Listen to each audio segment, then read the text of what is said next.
ساتھ یہ 17 نہیں 77 نہیں بلکہ 17 ہے. 17 اکتوبر 1817 کو یہ پیدا ہوئے اور یہ دہلی کے اندر دہلی میں پیدا ہوئے. دوسرا سوال ہے سر سید نے رسالہ تہذیب الاخلاق کا اجرا کب کیا؟ تو اس کا جواب ہے 1870 میں. یہ ایک اصلاحی ماہنامہ تھا. تیسرا سوال ہے سر سید آثار السنادید خطبات احمدیہ اسباب بغاوت ہند کس کی تصانیف ہیں؟ تو یہ بالکل واضح ہے، یہ سر سید احمد کی تصانیف ہیں. یہ سبھی کے سبھی جو ہے سر سید احمد کی تصانیف ہے.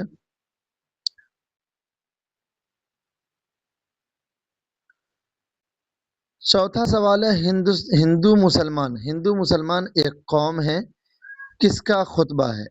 ہندو مسلمان ایک قوم ہے، کس کا خطبہ ہے؟ یہ بھی سر سید احمد خان کا خطبہ ہے جو آپ کے بک میں موجود ہے. پانچواں سوال ہے کہ سائنٹیفک سوسائٹی کے نام سے انجمن کس نے بنائی تھی؟ سائنٹیفک سوسائٹی کے نام سے انجمن کس نے بنائی تھی؟ تو سر سید احمد خان نے 1862 میں یہ سوسائٹی بنائی تھی غازی پور میں، اور اس کا مقصد تھا انگریزی کتابوں کا اردو ترجمہ کرانا. ٹھیک ہے. علی گڑھ انسٹیٹیوٹ گزٹ نام سے رسالہ بھی انہوں نے یہیں سے جاری کیا تھا، جس میں اخلاقی اور معاشرتی مضامین کے ذریعے اصلاح کا کام شروع کیا تھا. ٹھیک ہے. سر سید کا انتقال کب اور کہاں ہوا؟ چھٹا سوال آپ کے سامنے، کب اور کہاں ہوا؟ تو 27 مارچ 1898 میں علی گڑھ میں ان کا انتقال